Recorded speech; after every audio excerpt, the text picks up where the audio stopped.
ധനാകർഷണം. അങ്ങനെ ഒരു ടൈറ്റിൽ കണ്ടാൽ തന്നെ പലരും അവിടെ ഒന്ന് സ്റ്റക്കാവും. കാരണം എന്താണെന്ന് വെച്ചാല് പലരുടെയും ജീവിതത്തില് ഏറ്റവും വലിയ പ്രശ്നം, പ്രധാനപ്പെട്ടൊരു പ്രശ്നം എന്ന് പറയുന്നത് സാമ്പത്തിക പ്രശ്നമാണ്. പണം ഉണ്ടായി കഴിഞ്ഞാല് തീർക്കാൻ പറ്റുന്ന കുറേ പ്രശ്നങ്ങൾ, പണം കൊണ്ട് മാത്രം തീർക്കാൻ പറ്റുന്ന കുറേ പ്രശ്നങ്ങൾ ഉണ്ടാവും. അതില്ലാത്തത് കൊണ്ട് തന്നെ ജീവിതം വഴിമുട്ടി നിൽക്കുന്ന പലരും ഉണ്ടാവും. ഇപ്പൊ സാമ്പത്തികമായിട്ട് പലതരത്തിലുള്ള പ്രശ്നങ്ങൾ ഉള്ളവരും ഉണ്ട് കേട്ടോ. ഒരുവിധം എല്ലാവർക്കും ഉള്ളൊരു പ്രശ്നം തന്നെയാണ് ഈ സാമ്പത്തിക പ്രശ്നം എന്ന് പറയുന്നത്. ചെറുതു മുതല് വലുത് വരെയുള്ളവരുണ്ടായിരിക്കും. അപ്പൊ ഇതൊക്കെ മാറ്റാനായിട്ട് എന്തൊക്കെയാണ് നമുക്ക് ചെയ്യാനായിട്ട് സാധിക്കുക എന്നുള്ളത്, തീർച്ചയായിട്ടും സമ്പത്ത്, സൗകര്യങ്ങള്, പണം ഇതൊക്കെ ഉണ്ടാവണമെങ്കിൽ കഠിനാധ്വാനം ആവശ്യമാണ്. അതുണ്ടെങ്കിൽ മാത്രമേ ഇതൊക്കെ ഉണ്ടാകാനായിട്ട് സാധിക്കുള്ളൂ. കാരണം നേരായ മാർഗത്തിലൂടെ നമ്മൾ നേടിയെടുക്കുന്ന സമ്പത്ത് മാത്രമേ നിലനിൽക്കുള്ളൂ. പ്രത്യക്ഷത്തിൽ നമ്മൾക്കിപ്പോ സൗകര്യങ്ങളുണ്ട്, സന്തോഷങ്ങളുണ്ട് എന്നൊക്കെ തോന്നിക്കഴിഞ്ഞാലും അത് കാലക്രമേണയായിരിക്കും. നേരായ മാർഗത്തിലൂടെയല്ല സമ്പാദിച്ചതെങ്കിൽ അതിന്റെ ദൂഷ്യഫലങ്ങളൊക്കെ അനുഭവിക്കേണ്ടതായിട്ട് വരും. ആ നേരായ മാർഗം ഉണ്ടല്ലോ, ആ സ്ട്രേറ്റ് ലൈൻ, ധർമ്മത്തിൽ അധിഷ്ഠിതമായിട്ടുള്ള കാര്യങ്ങളിലൂടെ ആയിരിക്കണം പണം എപ്പോഴും സമ്പാദിക്കേണ്ടത്. അപ്പോ ആ വഴി കൂടി ആയിരിക്കണം ഇത് വരേണ്ടത്. അങ്ങനെ തന്നെ ആയിരിക്കും ഭൂരിഭാഗം പേരും ചെയ്യുന്നുണ്ടാവുക. അപ്പോ ഈ അധ്വാനത്തിലൂടെ നേടുന്ന പണം രണ്ട് തരത്തിലുണ്ട് കേട്ടോ. കുറെ വർഷങ്ങളായിട്ട് നല്ല കഠിനാധ്വാനത്തിലൂടെ നേടിയിട്ട് ചിലപ്പോ പിന്നൊന്നും അധ്വാനിക്കേണ്ടതായിട്ട് വരില്ല. കാരണം അതിൽ നിന്ന് തന്നെ ധാരാളമായിട്ട് പിന്നീട് ലഭിക്കുന്നുണ്ടായിരിക്കും. പിന്നെ കുറച്ചു പേരെന്ന് പറഞ്ഞാല് ജോലി ചെയ്യുന്നവരായിരിക്കും. അവർക്ക് പണമൊക്കെ വരുന്നുണ്ടായിരിക്കും, പക്ഷെ വരുന്ന പോലെ തന്നെ പോകുന്നുണ്ടായിരിക്കും. അതായത് കയ്യില് നിലനിൽക്കില്ല. ജോലിക്ക് പോകുന്നുണ്ട്, ശമ്പളം കിട്ടുന്നുണ്ട്, പക്ഷെ കയ്യില് നിലനിൽക്കില്ല. എന്നാലും കാര്യങ്ങളൊക്കെ എങ്ങനെയെങ്കിലും തട്ടിമുട്ടി നടന്നു പോയിക്കൊണ്ടിരിക്കുന്നുണ്ടാവും. പക്ഷെ ചിലർക്കാണെങ്കിലോ ജോലി ചെയ്താലും വേണ്ടത്ര പണം ലഭിക്കുന്നുണ്ടായിരിക്കില്ല. അതുകൊണ്ട് തന്നെ പല ആവശ്യങ്ങളും, ഒരാവശ്യം വന്നു കഴിഞ്ഞാൽ ചിലപ്പോ കയ്യിൽ പൈസ ഉണ്ടായിരിക്കില്ല. അപ്പൊ കടം മേടിക്കേണ്ടതായിട്ട് വരും. അങ്ങനെയുള്ള ബുദ്ധിമുട്ടുകളൊക്കെ അനുഭവിക്കേണ്ടതായിട്ട് വരും. അപ്പൊ പണം എന്ന് പറയുന്നത് നല്ലൊരു ജീവിതം നയിക്കാനായിട്ട്, നമ്മുടെ ആഗ്രഹങ്ങളൊക്കെ സഫലീകരിച്ചുകൊണ്ട്, എല്ലാ കാര്യങ്ങളും നമ്മൾ ആഗ്രഹിച്ചതൊക്കെ നേടിയെടുത്തുകൊണ്ട് സന്തോഷത്തോടു കൂടിയിട്ട് നല്ല രീതിയിലുള്ള, നല്ല മാർഗത്തിലൂടെയുള്ള ജീവിതമാണ് പറയണത് കേട്ടോ.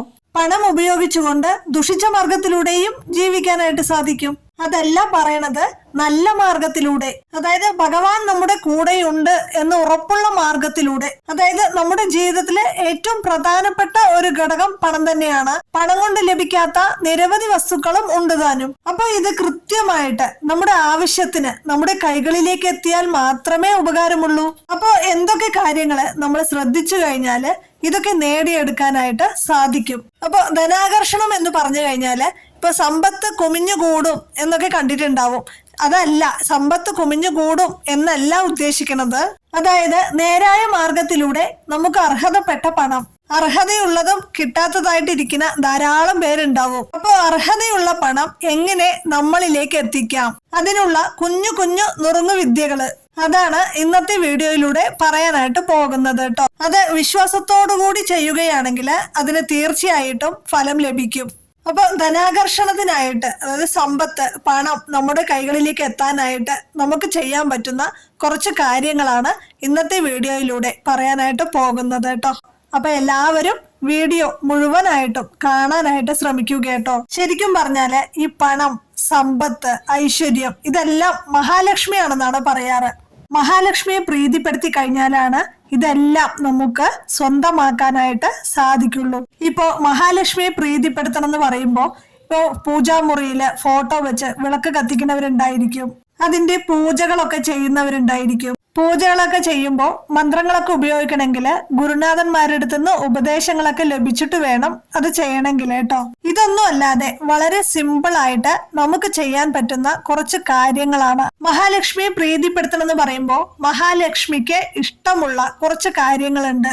അതൊക്കെ നമ്മൾ സ്വന്തമാക്കി കഴിഞ്ഞാൽ തീർച്ചയായും മഹാലക്ഷ്മി പ്രസാദിക്കും. ഇപ്പൊ ആദ്യത്തെ തലത്തിൽ തന്നെ എടുക്കുകയാണെങ്കിൽ ഇപ്പൊ നമ്മള് പണം എവിടെയാണ് സൂക്ഷിക്കുക? സ്ത്രീകളാണെങ്കിൽ പേഴ്സ്, പുരുഷന്മാരാണെങ്കിൽ അവരുടെ വാലറ്റ് ഉണ്ടായിരിക്കും. അതായത് പണം സൂക്ഷിക്കാനായിട്ട് ഉപയോഗിക്കുന്നത് എന്താണോ, ഇപ്പൊ ബാഗാണോ, ഇനി എവിടെയാണോ നമ്മൾ സൂക്ഷിക്കാനായിട്ട് ഉപയോഗിക്കുന്നത് അത് എപ്പോഴും വൃത്തിയായിട്ട് വേണം വെക്കാനായിട്ട്. ചെറിയൊരു പേഴ്സ് ആണെങ്കിൽ അതിൽ അനാവശ്യമായിട്ട് കുറെ സാധനങ്ങൾ ഇങ്ങനെ തുരുകി വെക്കേണ്ട ആവശ്യമൊന്നും ഇല്ല കേട്ടോ. ഇപ്പൊ നോട്ടുകളാണെന്ന് വിചാരിക്കുക. ഇപ്പൊ 100ന്റെ നോട്ടോ 200ന്റെയോ 500ന്റെയോ നോട്ടുകളാണെങ്കിൽ അതിങ്ങനെ മടക്കി ചുളിച്ചൊന്നും വെക്കാതെ അത് നല്ല നിവർത്തിയിട്ട് വടിവായിട്ട് നല്ല നീറ്റായിട്ട് അടക്കി ഒതുക്കി വേണം വെക്കാനായിട്ട് കേട്ടോ. ഇപ്പൊ ഒരെണ്ണേ ഉള്ളൂ അല്ലെങ്കിൽ ഒരുപാട് എണ്ണം ഉണ്ട്, അത് എത്ര എണ്ണം ആണെങ്കിലും അത് കറക്റ്റായിട്ടും നീറ്റായിട്ടും വടിവായിട്ടും നന്നായിട്ട് വെക്കാനായിട്ട് ശ്രമിക്കണം. ഇപ്പൊ ഈ പേഴ്സിൽ 1 രൂപ പോലും വെക്കാതെ വെറുതെ ഇങ്ങനെ ഒന്നുമില്ലാതെ ഒരിക്കലും വെക്കരുത്. അതില് ഒരു നാണയമെങ്കിലും എപ്പോഴും ഉണ്ടാവണം. അത് പൂർണ്ണമായിട്ടും ഒരിക്കലും എപ്പോഴും മാറ്റരുത്. പിന്നെ അടുത്തത് പറയാനുള്ളത്, ഇപ്പൊ സുഗന്ധദ്രവ്യങ്ങളൊക്കെ മഹാലക്ഷ്മിക്ക് വളരെ ഇഷ്ടമുള്ള കാര്യങ്ങളാണ്. അപ്പൊ നമ്മുടെ പേഴ്സില് ഏലക്ക, ഗ്രാമ്പു, വെറ്റില, പച്ചക്കർപ്പൂരം ഇങ്ങനെയുള്ളതൊക്കെ വെക്കണത് നല്ല ഫലങ്ങൾ തരുന്നാണ് പറയാറ്. അതിപ്പോ ഒരു കുഞ്ഞു കിഴിയാണ് കേട്ടോ ഉദ്ദേശിക്കണത്. കുറെ എടുത്തിട്ട് പേഴ്സിൽ നിറച്ചു വെക്കുകയല്ല ഉദ്ദേശിക്കണത്. ഒരു കുഞ്ഞു മഞ്ഞപ്പട്ടില് പുതിയ അല്ല ഒരു കുഞ്ഞു പച്ചപ്പട്ടില് പുതിയ. ഈ പച്ചപ്പട്ടാണ് കേട്ടോ മഹാലക്ഷ്മിക്ക് ഏറ്റവും പ്രിയങ്കരം. അപ്പൊ ഇങ്ങനെ വെച്ചു കഴിഞ്ഞാല് അത് മഹാലക്ഷ്മിയെ പ്രീതിപ്പെടുത്താനായിട്ട് സാധിക്കും. ഇതൊക്കെ വെക്കണത് മഹാലക്ഷ്മിക്ക് ഏറ്റവും ഇഷ്ടമുള്ള കാര്യങ്ങളാണെന്നാണ് പറയാറ്. ഇപ്പൊ ഭഗവാന് കളഭം, ചന്ദനം ഇതൊക്കെ ഇഷ്ടമാണല്ലോ. ഇപ്പൊ ഭഗവാന് പാൽപായസമാണ് ഇഷ്ടം, അപ്പൊ ഭഗവതിക്ക് കടും പായസമാണ് ഇഷ്ടം. അതേപോലെ തന്നെ ഓരോരുത്തർക്കും ഓരോ ഇഷ്ടങ്ങളാണ്. ഇപ്പൊ നമുക്ക് ഇഷ്ടമുള്ളൊരു സാധനം നമുക്ക് കൊണ്ടുവന്ന് തരികയാണെങ്കിൽ ആ കൊണ്ടുവന്ന് തരുന്നവരുടെ അടുത്ത് നമുക്കൊരു ഇഷ്ടമുണ്ടായിരിക്കും, ഒരു സന്തോഷമുണ്ടായിരിക്കും. ഓരോ ദേവി ദേവന്മാർക്കും അവർക്ക് ഇഷ്ടമുള്ള ഓരോന്നുണ്ട്. അപ്പോ മഹാലക്ഷ്മിക്ക് ഇഷ്ടമുള്ള കാര്യങ്ങളാണ് ഈ പറഞ്ഞ കൂട്ടത്തിലുള്ളതൊക്കെ കേട്ടോ. പ്രത്യേകിച്ച് സുഗന്ധദ്രവ്യങ്ങളെല്ലാം തന്നെ വളരെ ഇഷ്ടമാണെന്നാണ് പറയുക. അപ്പോ ഇതിലെ ചെറിയൊരു ഭാഗം നമ്മുടെ പേഴ്സിലോ ബാഗിലോ ഒക്കെ സൂക്ഷിക്കുന്നത് മഹാലക്ഷ്മിയെ പ്രീതിപ്പെടുത്താനായിട്ട്, ആ ഒരു പോസിറ്റിവിറ്റി കൊണ്ടുവരാനായിട്ട് സാധിക്കും. ഇപ്പോ വിളക്കൊക്കെ കൊളുത്തുന്ന സമയത്തെ ഇപ്പൊ നിലവിളക്ക് തന്നെ ഭഗവതിയുടെ പ്രതീകമാണെന്നാണ് പറയുക. ഭഗവതിയെ പ്രീതിപ്പെടുത്താനായിട്ട് വിളക്കൊക്കെ കൊളുത്തുന്നത് വളരെ നല്ലതാണെന്നാണ് പറയുക. പ്രത്യേകിച്ച് ചൊവ്വ വെള്ളി ദിവസങ്ങളില് നെയ്യൊക്കെ ഒഴിച്ചിട്ട് വിളക്ക് കൊളുത്തുന്നത് വളരെ നല്ലതാണ്. ഇപ്പൊ നെയ്യൊക്കെ ഒഴിക്കുന്ന സമയത്ത് അതില് ഒരു നുള്ളു കുങ്കുമം കൂടി ഇടുകയാണെങ്കിൽ അത് വളരെ ഇഷ്ടമാണ്. ഈ മഞ്ഞള്, കുങ്കുമം ഇതൊക്കെ ഭഗവതിക്ക് വലിയ ഇഷ്ടമുള്ള കാര്യങ്ങളാണ്. പിന്നെ ഈ നാരങ്ങ ഉപയോഗിച്ചിട്ട് വിളക്ക് കൊളുത്തൂലോ, അതിലെ ഈ നാരങ്ങയില് കുറച്ച് നെയ്യ് ഒഴിച്ചിട്ട് അതിന് മുന്നിൽ നെയ്യില് ഒരു നുള്ള് കുങ്കുമം ഇട്ട് കഴിഞ്ഞാല് വളരെ നല്ലതാണ്. മഹാലക്ഷ്മിക്ക് ഏറ്റവും ഇഷ്ടപ്പെട്ട കാര്യമാണത്. പിന്നെ അടുത്തത് പറയാനുള്ളത്, ഈ കുബേരന്റെ കുഞ്ഞു കുഞ്ഞു പ്രതിമകൾ ഉണ്ടല്ലോ, അതൊക്കെ വീട്ടിൽ വെക്കുന്നത് വളരെ നല്ലതാണ്. അത് ചില ആളുകൾ ഉണ്ടാവും വീട്ടിൽ വെക്കണവര്, കച്ചവട സ്ഥാപനങ്ങളിൽ വെക്കണവരുണ്ടാവും. അതും ഇതേ സങ്കല്പം തന്നെയാണ്. കുബേരനെ ധനത്തിന്റെ അധിപനായിട്ടാണ് പറയുക. ധനം നൽകിയത് മഹാദേവനാണ് കേട്ടോ. ഇപ്പോ കുബേരനെ പ്രീതിപ്പെടുത്തി കഴിഞ്ഞാല് ധനാകർഷണം, ധനം നമ്മളിലേക്ക് എത്തും എന്ന ഒരു സങ്കല്പം കൂടി ഉണ്ട്. കുബേരനെ എവിടെയാണോ വെക്കണത് അവിടെ ധനവരവിന് തടസ്സങ്ങൾ ഉണ്ടാവില്ല എന്നാണ് പറയാറ്. ശരിക്കും പറഞ്ഞാല് കുബേരനെയൊക്കെ നമ്മൾ ആരാധിക്കണം. അദ്ദേഹത്തിന് നമസ്കരിച്ചത് കൊണ്ട് ഒരു വിരോധവും ഇല്ല കേട്ടോ. കാരണം അദ്ദേഹത്തിന്റെ രൂപം തന്നെ അറിയാം. വലിയ കുടവയറൊക്കെ വെച്ചിട്ട് ആ രൂപം വെച്ചിട്ടാണ് കൈലാസത്തിലേക്ക് പോണത്. മഹാദേവനോട് അത്രയേറെ ആരാധിച്ചിരുന്ന, അത്രയും ഭക്തി ഉണ്ടായിരുന്ന ഒരാളായിരുന്നു കുബേരൻ. അദ്ദേഹത്തിന് ഒരു കണ്ണും കൂടി ഉണ്ടായിരുന്നില്ല, എന്നിട്ടും അദ്ദേഹം പ്രദോഷമൊക്കെ നോറ്റു. ഇത്രയധികം അനുഗ്രഹം മഹാദേവൻ അദ്ദേഹത്തിന് നൽകുകയും ചെയ്തു. അപ്പോ ആ കുബേരനെ ആരാധിച്ചതുകൊണ്ട് ഒരു വിരോധവും ഇല്ല കേട്ടോ. കുബേരനെയൊക്കെ അവിടെ വെച്ചു കഴിഞ്ഞാല് ഒരു പോസിറ്റിവിറ്റിയാണ് ലഭിക്കുക. കുബേരനെ എങ്ങനെയാണ് അറിയോ വെക്കേണ്ടത്? ഒരു നാണയമൊക്കെ വെച്ചിട്ട് അതിനു മുകളിലാണ് കുബേരനെ വെക്കേണ്ടത്. പിന്നെ കുബേരന്റെ ആ പ്രതിമ ഇരിക്കേണ്ടത് വടക്ക് ദിശയിലോട്ട് മുഖം വരണ ഒരു രീതിയിലാണ് കുബേരനെ വെക്കേണ്ടത്. ഇപ്പൊ ഗുരുവായൂർ ക്ഷേത്രത്തിലാണെങ്കിലും വടക്കു ഭാഗത്ത് ആ ഓവിന്റെ സൈഡായിട്ട് കുബേരനുണ്ട്. ഇപ്പോ നമ്മൾ കിടക്കണ സമയത്ത് കിഴക്കോട്ടാണല്ലോ തലവെച്ച് കിടക്കുക. ആ സമയത്ത് രാവിലെ എണീക്കുന്ന സമയത്ത് വലത്തോട്ട് മുഖം തിരിച്ചിട്ടാണ് എണീക്കുന്നത്. അപ്പൊ അത് വടക്കോട്ടാണ്. അപ്പൊ ഈ എണീക്കുന്ന സമയത്ത് കുബേരനെയും കണ്ടുകൊണ്ടാണ് നമ്മൾ രാവിലെ എണീക്കണത്. അങ്ങനെ ഒരു സങ്കല്പം കൂടി ഉണ്ട്. അപ്പോ കുബേരനെ വീട്ടിൽ വെക്കുന്നത് ധനാകർഷണം ഉണ്ടാകും എന്ന് പറയപ്പെടുന്നു. പിന്നെ അടുത്തത് പറയാനുള്ളത് ഏറ്റവും പ്രധാനപ്പെട്ട ഒരു കാര്യമാണ്.